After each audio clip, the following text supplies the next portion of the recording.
Hello everyone, মাত্র 6 ঘন্টায় হাওড়া থেকে পুরী বন্দে ভারত ট্রেনে আজকের জার্নি স্টার্ট করছি। তো আমার ট্রেনটি পৌঁছে গেছে হাওড়া স্টেশনে। সকাল 6টার সময় আমার ট্রেনটি চালু হয়ে যাচ্ছে। ট্রেন চালু হয়ে যাওয়ার কিছুক্ষণের মধ্যেই চলে এলো 1 লিটারের একটি জলের বোতল। আর তারপরে কিন্তু ট্রেনটি স্টার্ট করে দিয়েছে। এবার আমাদের কাছে চলে এলো পেপার, যেগুলো সকালবেলার খবর আমরা পত্রিকা পাই, সেগুলো বিভিন্ন অপশনাল রয়েছে। তারপরে চলে এলো আমাদের কফি। এরপরে আমি টয়লেটে চলে গেলাম। টয়লেটে গিয়ে টয়লেটের ভেতরে কী কী আছে সেইগুলো আপনাদেরকে দেখাতে থাকলাম। টয়লেটটা মোটামুটি পরিষ্কার পরিচ্ছন্ন। তো আরেকটা কথা জানিয়ে রাখি, যারা পুরো ফুল ব্লগ দেখতে চাইছেন তারা আমার চ্যানেলে গিয়ে অবশ্যই বড় ব্লগ দেখে নিতে পারেন। এবার সিটে চলে এলাম। ব্রেকফাস্ট দিয়ে দিয়েছে আমাদের।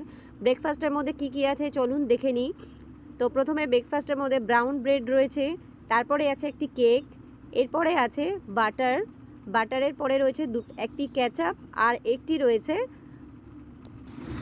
রয়েছে একটি ফ্রুট কেচাপ। তো আমি তাড়াতাড়ি করে ব্রেকফাস্ট কমপ্লিট করে নিলাম, কারণ কিছুক্ষণের মধ্যে কিন্তু চলে আসবে আমাদের পুরী। তো হ্যালো বন্ধুরা, পৌঁছে গেলাম কিন্তু পুরীতে।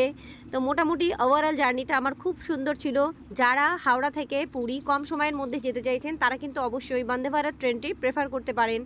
আর বন্ধুরা, তোমাদের জানাবো, ভিডিওটি যদি ভালো লাগে তাহলে অবশ্যই লাইক, শেয়ার, কমেন্ট এবং সাবস্ক্রাইব করবেন। যারা ফেসবুক থেকে দেখছেন তারা অবশ্যই ফলো করবেন।